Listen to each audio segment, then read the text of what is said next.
जय हिंद फ्रेंड्स। आज हम लोग 29 मई से बनने वाले करंट अफेयर्स के बारे में देखेंगे। तो पहला क्वेश्चन है कि किसे फीवा महिला एशिया कप 2025 की ब्रांड एम्बेसडर नियुक्त किया गया। तो फीवा महिला एशिया कप का ब्रांड एम्बेसडर मियाओ लीजी को नियुक्त किया गया है। ये चीन की बास्केटबॉल दिग्गज और FIBA Hall of Famer Miao Lijie को फीवा महिला एशिया कप 2025 के ब्रांड एम्बेसडर नियुक्त किया गया है, जो 13 जुलाई से 20 जुलाई 2025 तक चीन के शेंजेन शहर में आयोजित होगा। देखिए कुछ इंपॉर्टेंट और ब्रांड एम्बेसडर हैं जिनको हम एक बार एक नज़र में देख लेते हैं। तो फेडरल बैंक की पहली ब्रांड एम्बेसडर किन्होंने नियुक्त किया गया है, तो विद्या बालन को। स्केचर्स का ब्रांड एम्बेसडर जसप्रीत बुमराह को। एमआरएफ का ब्रांड एम्बेसडर सुमन गिल को। फिक्की फ्रेम्स का ब्रांड एम्बेसडर जो पहला ब्रांड एम्बेसडर है आयुष्मान खुराना। खो खो विश्व कप का ब्रांड एम्बेसडर टाइगर श्रॉफ और सलमान खान। प्ले स्पोर्ट का ब्रांड एम्बेसडर सानिया मिर्जा, मैरी कॉम और रणविजय सिंह को नियुक्त किया गया है। भारत में मोटो जीपी का ब्रांड एम्बेसडर शिखर धवन को नियुक्त किया गया है। और थोड़ा सा आगे देख लीजिएगा एक बार इधर। मुकुट पंपाचन ग्रुप के नए ब्रांड एम्बेसडर शाहरुख खान को नियुक्त किया गया है। ग्वाई बीवो का ब्रांड एम्बेसडर ऋषभ पंत को नियुक्त किया गया है। फिर अगले एपिसोड में बढ़ते हैं, अगले पेज में। फिर देखिए इधर अगला, टाटा मोटर्स का ब्रांड एम्बेसडर विकी कौशल को नियुक्त किया गया है।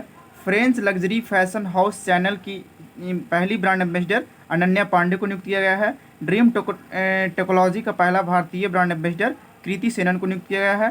Karnataka soap and detergents limited का ब्रांड एम्बेसडर तमन्ना भाटिया को नियुक्त किया गया है।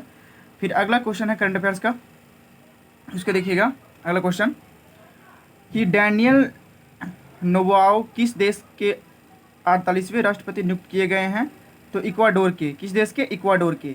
यहीं से भूमध्य रेखा निकलती है, इक्वाडोर से ही भूमध्य रेखा निकलती है। इसका ट्रिक है इक्वाडोर को लंबा किया। जो भूमध्य रेखा है दक्षिण अमेरिका के इन देशों से निकलती है, इक्वाडोर, कोलंबिया और ब्राज़ील। इक्वाडोर की राजधानी है क्योटो, जो भूमध्य सागर के नज़दीक है, भूमध्य रेखा के नज़दीक है। वर्तमान राष्ट्रपति इनका भी वर्तमान में डैनियल नोबोआ पहले ये कार्यकाल के नियुक्त किए गए हैं। इनका इक्वाडोर का मुद्रा है यूएस डॉलर और इसका आधिकारिक भाषा है स्पेनिश। अब आते हैं क्वेश्चन नंबर 3 पे। किस राज्य सरकार ने हाल ही में Konkan railway corporation limited KRCL के भारतीय रेलवे के साथ विलय की मंजूरी दी है। तो महाराष्ट्र। महाराष्ट्र की राजधानी कहाँ है? महाराष्ट्र की राजधानी कहाँ है? मुंबई। यहाँ पे महाराष्ट्र में कौन कौन से नेशनल पार्क हैं? तो संजय गांधी राष्ट्रीय उद्यान, नवेगांव राष्ट्रीय उद्यान और पेंच राष्ट्रीय उद्यान। ये 3 जो राष्ट्रीय उद्यान हैं वो महाराष्ट्र में हैं। फिर हाल ही में महाराष्ट्र में कुछ घटना करंट अफेयर से रिलेटेड हुए हैं जिन्हें एक बार देख लेते हैं।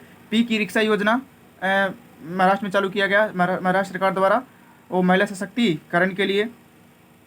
भारत की GDP में सबसे अधिक योगदान देने वाला राज्य कौन है? महाराष्ट्र है। नासिक में जनजातीय विश्वविद्यालय की घोषणा यहाँ पर बनाने की गई है। भारत के सबसे बड़ा गहरे पानी वाले बधावन पोर्ट का उद्घाटन यहीं पे किया गया है, यहाँ पे गहरे हुआ। राष्ट्रपति मुर्मू जी ने विश्व शांति बुद्ध विहार के उद्घाटन महाराष्ट्र में किया। गाय को राजमाता की उपाधि देने वाला पहला राज्य महाराष्ट्र है। FDI का सबसे बड़ा प्राप्तकर्ता राज्य महाराष्ट्र है। मतलब FDI का मतलब होता है फॉरेन डायरेक्ट इन्वेस्टमेंट, मतलब विदेश से आने वाला धन।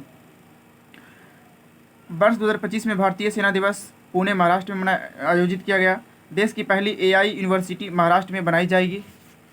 अब अगले पे आते हैं, देश की पहली AI यूनिवर्सिटी महाराष्ट्र में बनाई जाएगी। यहाँ पे थोड़ा सा देख लीजिएगा हल्का सा।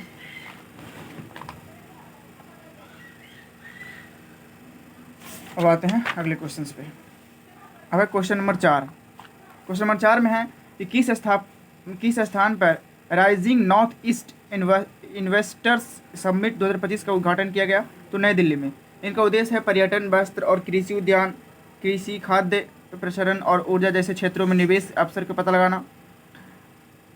नई दिल्ली। इनके वर्तमान में मुख्यमंत्री कौन है? रेखा गुप्ता। नई दिल्ली के बारे में कुछ जान लेते हैं। अंतर्राष्ट्रीय सौर संगठन ISA का 7वां सत्र यहीं पे नई दिल्ली में संपन्न हुआ। 2025 में पहली बार भारत में होने जा रहे खो खो वर्ल्ड कप का मेजबानी दिल्ली ने की है। जनवरी 2025 में दिल्ली सरकार ने पुजारी ग्रंथि योजना की शुरुआत की है। पुजारी ग्रंथि योजना की शुरुआत कब किया? जनवरी 2025 में। भारत का पहला vertical by facial solar plant Delhi में लगाया गया है। फरवरी 2025 को कार्बन बाजार पर पहला अंतर्राष्ट्रीय सम्मेलन प्रकृति नई दिल्ली में आयोजित हुई। भारत की पहली स्वदेशी एमआरआई मशीन न्यू दिल्ली में स्थापित किया गया। भारत की पहली ब्लैक बॉक्स लैब का उद्घाटन दिल्ली में किया गया। आयुष्मान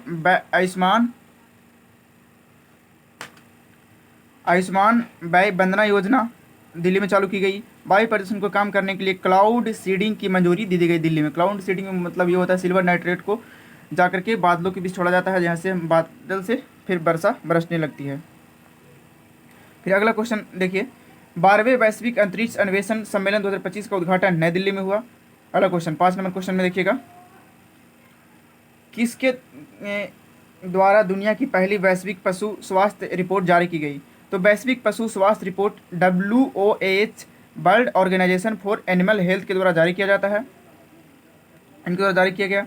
किस राज्य में एक परिवार एक उद्यमी एक एंटरप्रेन्योर मतलब एक बिजनेसमैन बिजनेस व्यापारी आदमी अभियान शुरू किया गया? तो आंध्र प्रदेश में। हर घर उद्यमिता को बढ़ाने के लिए मैंने बिजनेस को और मेक इन इंडिया के तहत इन सारी योजनाओं पर काम किया जा रहा है।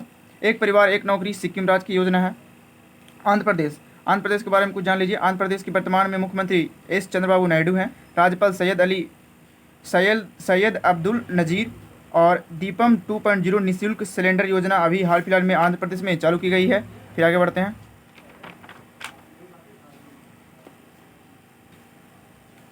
क्वेश्चन नंबर 7 में है, बिहार कोकिला नाम से प्रसिद्ध लोक गायिका डॉक्टर शारदा सिन्हा को मरणोपरांत कौन से पुरस्कार से सम्मानित किया गया? तो देश के दूसरे सर्वोच्च सम्मान पद्म विभूषण से सम्मानित किया गया। इन्हें डॉक्टर शारदा सिन्हा को छठ पूजा में हम लोग अक्सर इनको गाते हुए देखते हैं। बिहार से हैं तो आपको पता भी होगा। और इन्हें बिहार की कोकिला कहा जाता है। VVI क्वेश्चन है, इसको बिहार के लिए स्पेशल। राष्ट्रपति मुर्मू जी ने नई दिल्ली में राष्ट्रपति भवन के दूसरे नागरिक अलंकरण समारोह में वर्ष 2025 के लिए 69 प्रतिष्ठित हस्तियों को पद्म विभूषण प्रदान किए। इनमें से 3 को पद्म विभूषण और 9 को पद्म भूषण और 57 लोगों को पद्मश्री से सम्मानित किया गया। फिर अगले क्वेश्चन पे आते हैं, क्वेश्चन नंबर 8 पे। किसे रक्षा अनुसंधान एवं विकास संगठन DRDO Defence Research and Development Organisation का अध्यक्ष नियुक्त किया गया? तो समीर बी कामत को। 31 मई 2026 तक ये रहेंगे। इनका कार्यकाल 1 साल तक दिया गया है। इनका कार्यकाल 25 में ही खत्म हो रहा था। हाल फिलहाल में कुछ नई नियुक्तियाँ हुई हैं, उसके बारे में एक बार देख लेते हैं। तो CISF के प्रमुख कौन है अभी? राजविंदर सिंह भट्टी। इंडियन आर्मी के कौन है अध्यक्ष? उपेंद्र द्विवेदी। इंडियन नेवी के कौन है? दिनेश कुमार त्रिपाठी। इंडियन एयरफोर्स के अमरप्रीत सिंह। भारतीय राष्ट्रीय महिला आयोग के कौन अध्यक्ष हैं? विजय किशोरी रहटाकर। रेलवे बोर्ड के नए अध्यक्ष सतीश कुमार। SBI के नए चेयरमैन CS सेट्ठी। 52वें CGI कौन है? चीफ जस्टिस ऑफ इंडिया न्यायमूर्ति BR गवई। लोकपाल कौन है वर्तमान में? AM खान बिलकर। अगला ब्रह्मोस एरोस्पेस कौन है? इनके अध्यक्ष कौन है भी है? डॉक्टर जय तीर्थ राघवेंद्र जोशी। CRPF के महानिदेशक कौन है? ज्ञानेंद्र प्रताप सिंह। इसरो के प्रमुख कौन है? B नारायणन। नए वित्त सचिव कौन है? अजय सेठ। नीति आयोग के पूर्वकालिक सदस्य राजीव गौबा। PM के निजी सचिव निधि तिवारी। अब आगे देखते हैं। UPSC के नए अध्यक्ष कौन है? Ajay Kumar. IB intelligence bureau के प्रमुख कौन है? तपन कुमार डेका। फिर 9 नंबर क्वेश्चन करंट में क्या है? नागशंकर मंदिर किस राज्य में स्थित है जिसे कछुओं के संरक्षण के लिए आदर्श मंदिर के रूप में नामित किया गया है? तो असम में स्थित है। राज्य है इसका असम की राजधानी कहाँ है? दिसपुर है। वर्तमान में मुख्यमंत्री कौन है? हेमंत बिस्व शर्मा। और कटी बिहू महोत्सव असम में आयोजित किया जाता है। भारत ने असम में गंगा नदी डॉल्फिन प्लैनिस्टा गैंगेटिका की पहली बार सैटेलाइट टैगिंग करके एक ऐतिहासिक उपलब्धि हासिल की है। गंगा डॉल्फिन की सैटेलाइट टैगिंग करके एक ऐतिहासिक उपलब्धि हासिल की है। मोई दसम असम के 43वां मतलब देश के 43वां साइट है जिसे यूनेस्को सूची में शामिल किया गया है। असम राइफल के महानिदेशक विकास लखेरा हैं। असम अपना स्वयं का सैटेलाइट लॉन्च किया है। असम की अंकिता नामक पहली AI न्यूज़ एंकर है। असम को अंकिता नामक पहली AI न्यूज़ एंकर है। फिर देखिए अगला, असम ने चिराग रिप्पू हाथी रिजर्व को 8वें राष्ट्रीय उद्यान के रूप में अधिसूचित किया है। इसका नया नाम होगा सिखना ज्वालाओ राष्ट्रीय उद्यान। केंद्रीय मंत्री सर्बानंद सोनोवाल ने अंतर्देशीय जलमार्ग टर्मिनल का उद्घाटन असम में ब्रह्मपुत्र नदी पर किया। अब ये क्वेश्चन नंबर 10 में करंट में, किस दिन विश्व थायराइड दिवस के रूप में मनाया जाता है? तो 25 मई को विश्व थायराइड दिवस के रूप में मनाते हैं। और इसे पहली बार 2008 में अमेरिकन थायराइड एसोसिएशन एंड यूरोपीय थायराइड एसोसिएशन के द्वारा मनाया गया था। इस बार का थीम था थायराइड विकारों को रोकथाम और शीघ्र पता लगाना। अगला क्वेश्चन नंबर 11, करंट का क्वेश्चन नंबर 11 है, फार्मूला 2 रेस जीतने वाले पहले भारतीय ड्राइवर कौन हैं? तो कुश मैनी हैं, पहले भारतीय ड्राइवर हैं। इन्होंने 2025 में मोनाको ग्रां प्री स्प्रिंट रेस में शानदार प्रदर्शन करते हुए यह जीत हासिल की है। अब अगला क्वेश्चन पे आते हैं, क्वेश्चन नंबर 12, खेलो इंडिया नॉर्थ ईस्ट गेम्स कितने राज्यों में खेले जाएंगे? तो 8 राज्यों में। केंद्रीय खेल मंत्री मनसुख मंडाविया द्वारा ये घोषणा की गई। और भारत के 8 पूर्वोत्तर राज्य कौन कौन है जहाँ खेले जाएंगे? अरुणाचल प्रदेश, असम, मणिपुर, मेघालय, मिजोरम, नागालैंड, सिक्किम और त्रिपुरा। और ये सब बारी बारी से अपना अपना राज्य होस्ट करेगा। फिर अगला क्वेश्चन है कुछ खेलो इंडिया यूथ गेम्स। इसका पहला संस्करण कब हुआ? दिल्ली में आयोजित किया गया। दूसरा संस्करण पुणे महाराष्ट्र में, तीसरा गुवाहाटी असम में, चौथा हरियाणा के पंचकुला में और 5वां एमपी में, 6वां तमिलनाडु में।